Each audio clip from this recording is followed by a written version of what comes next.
कबहू ना करिह प्यार न तो जिंदगी होई बेकार। केहू के भइल न पूरा बा एकर नम में अधूरा बा, एकर नम में अधूरा बा।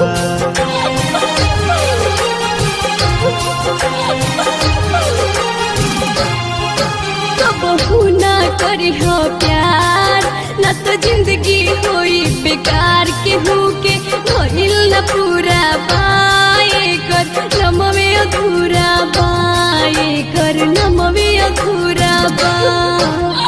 ऐसन डूब जइब तू पीर में, ऐसन डूब जइब तू पीर में, रही ना सांस शरीर में। हीर रंझा के पूरा न भइल तहरो नइखे तकदीर में। खुदा निंदिया लागी रात रात भर अखिया जागी, तनिको ना निंदिया लागी रात रात भर अखिया जागी। कवनो तू करबू जतन दिल के ना बूती आगी। दिहगारी दुनिया सारी, दिहगारी दुनिया सारी, छूट जाई घर परिवार।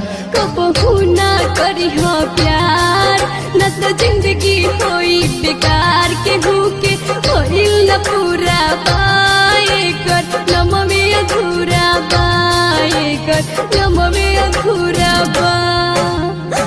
दगाबाज से साथ मत करिह, दगाबाज से साथ मत करिह, हो जाए तो कब मुलाकात मत करिह।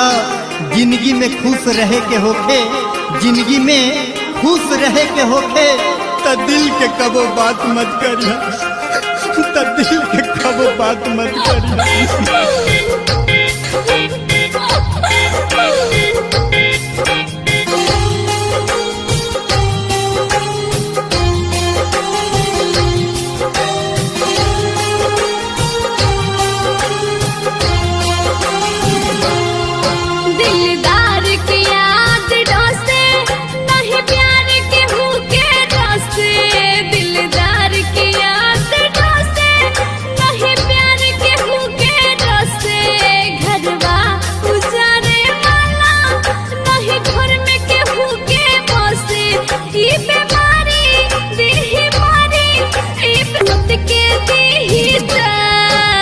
कबहू ना करिह प्यार न तो जिंदगी होई बेकार। केहू के तो जिंदगी होई बेकार। केहू के भइल न पूरा बा एकर नम में अधूरा बा, एकर नम में अधूरा बा।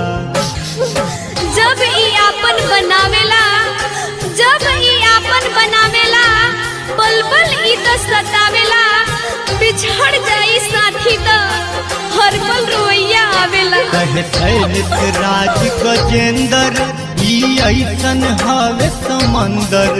कहे शैलेश राज गजेंद्र ई ऐसन हवे समंदर। कतना मजनू डूबी गईले ये प्रेम नदी के अंदर। लोरवा ढाड़ी नैन बेचारी, लोरवा ढाड़ी नैन बेचारी, होरी पाली के दिल के पुकार।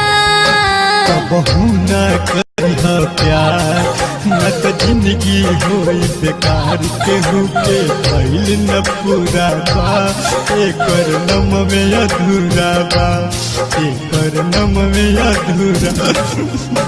कबहू ना करिह प्यार न तो जिंदगी होई बेकार। केहू के भइल न पूरा